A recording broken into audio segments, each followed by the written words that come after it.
Hi everyone, नमस्कार friend, स्वागत है आपका इस नए वीडियो में। आज का जो टॉपिक है स्पर्मेटोजेनेसिस। तो फ्रेंड, स्पर्मेटोजेनेसिस क्या होता है? Formation of sperm. ठीक है, स्पर्म का जो है फॉर्मेशन कैसे होता है तो वो स्पर्मेटोजेनेसिस बोलते हैं। तो इसके जो है दो पार्ट होते हैं।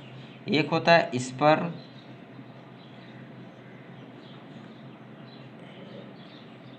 स्पर्मेटोसाइटोजेनेसिस। ठीक है, स्पर्मेटोसाइटोजेनेसिस।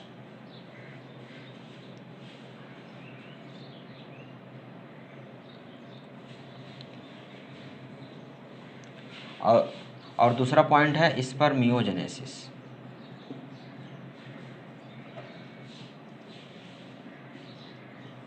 तो फ्रेंड, स्पर्मेटोजेनेसिस के जो है टू पार्ट होते हैं। पहला पार्ट क्या होता है? स्पर्मेटोसाइटोजेनेसिस। एक होता है स्पर्मियोजेनेसिस। तो स्पर्मसाइटोजेनेसिस क्या होता है फ्रेंड? जो जर्म सेल जो स्पर्मेटिड्स बनता है, स्पर्मेटिड्स। ठीक है, जर्म सेल से जो स्पर्मेटिड्स बनता है उसको बोलते हैं स्पर्मेटोसाइटोजेनेसिस। ठीक है, स्पर्मियोजेनेसिस क्या होता है? स्पर्मेटिड्स से जो स्पर्मेटोजोआ बनते हैं।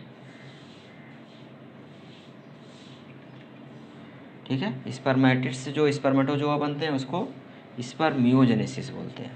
फ्रेंड, इसके अलावा जो है एक होता है स्पर्मिएशन। एक पॉइंट और है स्पर्मिएशन। जो भी जो है जर्म सेल का फॉर्मेशन होता है उसका ल्यूमेन मतलब सेमनीफेरस ट्यूब्यूल के ल्यूमेन में रिलीज होना, उसी को जो है स्पर्मिएशन कहते हैं। ठीक है, क्योंकि पहले अटैच रहता है, बाद में जो है ल्यूमेन में आता है। ठीक है, तो उसको स्पर्मिएशन बोलते हैं। तो फ्रेंड, ये जो है आप पॉइंट याद रखें, स्पर्मेटोसाइटोजेनेसिस जर्म सेल से स्पर्मेटिड्स। ठीक है, ये जर्म सेल में क्या होता है? स्पर्मेटोगोनिया, ये याद रखना, स्पर्मेटोगोनिया। ठीक है, स्पर्मेटोगोनिया से स्पर्मेटिड्स बनना, ये क्या रहा था? स्पर्मेटोसाइटोजेनेसिस। स्पर्मेटिड्स से स्पर्मेटोजोआ, स्पर्मियोजेनेसिस। ठीक है, स्पर्मिएशन क्या होता है कि जो जर्म सेल का जो भी फॉर्मेशन होता है उसको ल्यूमन में रिलीज, किसके ल्यूमन में? सेमनीफेरस ट्यूब्यूल के ल्यूमन में रिलीज होना ही स्पर्मिएशन कहलाता है। ठीक है फ्रेंड, जो मेल इनफर्टिलिटी होती है वो दो तरीके से हो सकती है। एक होता है इम्पोटेंसिया क्वाइडी, COEUDI। ठीक है, इम्पोटेंसिया क्वाइडी। और एक होता है इम्पोटेंसिया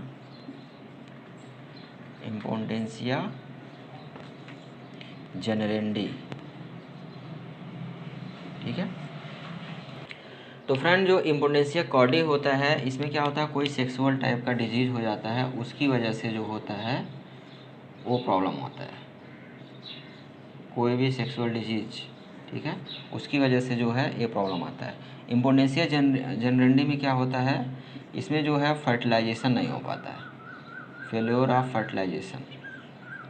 मतलब कि सीमेन ये सब कुछ बनता है, लेकिन क्या होता है? फर्टिलाइजेशन नहीं होता है, तो उसको इम्पोटेंसिया जेनरेंडी बोलते हैं। और इसमें कोई प्रॉब्लम रहता है, ठीक है, तो उसको जो है इम्पोटेंसिया कॉर्डी बोलते हैं। फ्रेंड, अब बताता हूँ कि जो पिजल रॉड क्या होता है? बैल्नोपोस्थाइटिस इन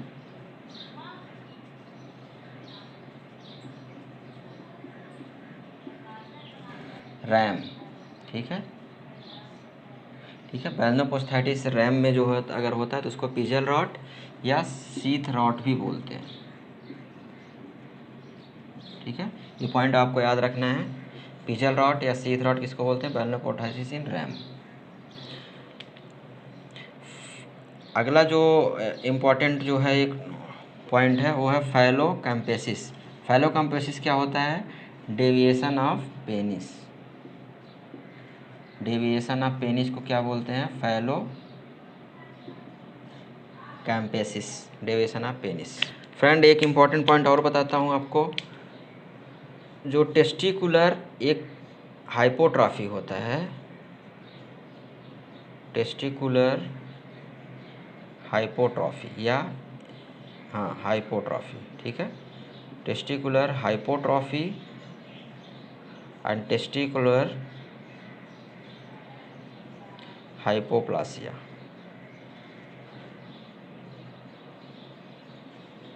ठीक है फ्रेंड, ये दोनों तरह का प्रॉब्लम होता है, जिसमें टेस्टिकुलर हाइपोप्लासिया जो है ये हेरिडिटरी रहता है। ये पॉइंट याद रखना है, हेरिडिटरी जो है टेस्टिकुलर हाइपोप्लासिया होता है, टेस्टिकुलर हाइपोट्रॉफी नहीं होता है। ठीक है, हेरिडिटरी में कौन सा आता है? Testicular hypoplasia. फ्रेंड, इसी वीडियो में मैं आपको जो है आर्टिफिशियल जो वेजाइना रहता है उसके कुछ कैरेक्टर आपको बता देता हूँ। ठीक है, एवी। तो एवी जो है अलग अलग कौन कौन से 3 यूनिवर्सल साइज हैं, 25 सेंटीमीटर, 30 एंड 40। ठीक है, ये यूनिवर्सल साइज के हैं। इसमें जो है जो न्यू अगर यंग बुल रहते हैं तो इसमें जो है 25 सेंटीमीटर, और जो बड़े रहते हैं उसमें यूज किया जाता है। ठीक है, ये भी।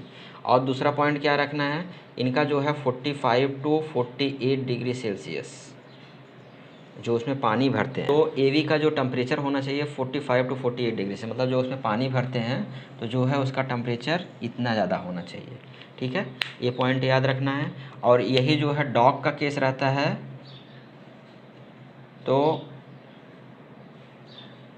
अगर डॉग का केस रहता है तो 40 टू 42 डिग्री सेल्सियस ये जो है वाटर का टेम्परेचर होना चाहिए एवी में, आर्टिफिशियल वेजाइना। ठीक है, अगला पॉइंट क्या याद रखना है कि जितने भी फाइब्रो इलास्टिक, जैसे मैंने पेनिस बताया ना अभी, फाइब्रस टाइप का जो पेनिस रहता है, ठीक है, अब किस में रहता है वो मैंने बता दिया है, कैटल, बफेलो, सीप, गोट, पिग में। तो उसमें जो है प्रेशर का ज़्यादा इम्पोर्टेंस नहीं है। ठीक है, एक्चुअली फ्रेंड क्या होता है, एवी में प्रेशर मेंटेन करना ज़रूरी है और टेम्परेचर मेंटेन करना ज़रूरी है, लेकिन तो फाइब्रस जो पेनिस रहता है उसमें प्रेशर का इम्पोर्टेंस ज़्यादा नहीं है, टेम्परेचर इम्पोर्टेंट है, टेम्परेचर का इम्पोर्टेंस है।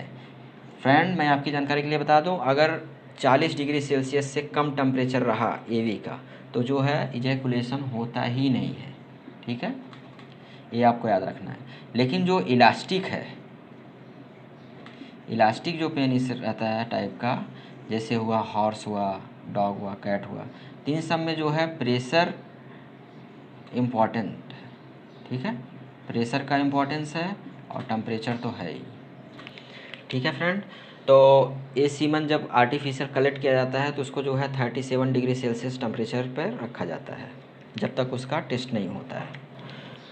फ्रेंड, एक जानकारी और बता देता हूँ, तो जो दो तरह का सीमन रहता है, एक होता है एल्कलाइन और एक होता है एसिडिक। ठीक है, तो इसमें आपको याद कैसे करेंगे, एल्कलाइन जो सीमन होता है वो आपको याद रखना है स्टेलियान, स्टेलियान हुआ, बोर हुआ मतलब सुअर हुआ, मतलब सुअर ये, और जो है कॉक मतलब कि बर्ड्स में। ठीक है, उसमें एल्कलाइन होता है, और बाकी जितने बचे कैटल, बफेलो, सीप, गोट, डॉग, कैट, इन सब में जो है एसिडिक होता है। तो हमेशा याद रखिए एल्कलाइन टाइप का जो है सीमेन किस में होता है, स्टेलियान, बोर, कॉक में। एसिडिक होता है कैटल, बफेलो, सीप, गोट में और डॉग, कैट में भी। फ्रेंड, एक और पॉइंट है, जो लाइव डेड स्पर्म, इसको कैसे डायग्नोसिस करते हैं। ठीक है, लाइव डेड स्पर्म, इसके लिए जो है इयोसिन एंड नेग्रोसिन स्टेन यूज किया जाता है, इयोसिन नेग्रोसिन स्टेन। ठीक है, इयोसिन नेग्रोसिन स्टेन।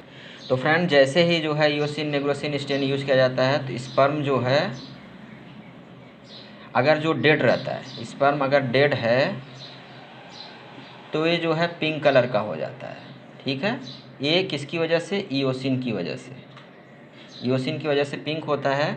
लेकिन अगर लाइव है तो जो है उसका कलर चेंज नहीं होगा, वो वाइट ही रहेगा। ठीक है, और इसमें फ्रेंड नेग्रोसिन का काम क्या है,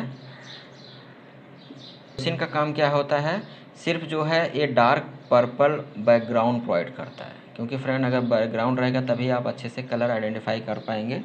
तो डार्क पर्पल कलर का जो है बैकग्राउंड प्रोवाइड करते हैं। ठीक है, तो इस तरह से जो है डेड और लाइव ये करते हैं। और फ्रेंड डेड लाइव जो है कितना जो है परमिसिबल रहता है, तो 80% जो है लाइव होने चाहिए स्पर्म और 20% जो है डेड होने चाहिए। मतलब इतने जो है 80% लाइव और 20% डेड, इतना जो है परमिसिबल रहता है। ठीक है, ओके फ्रेंड, होप आपको ये वीडियो अच्छा लगा होगा। मिलते हैं आपसे किसी नए वीडियो में किसी नए टॉपिक पे। जय हिंद।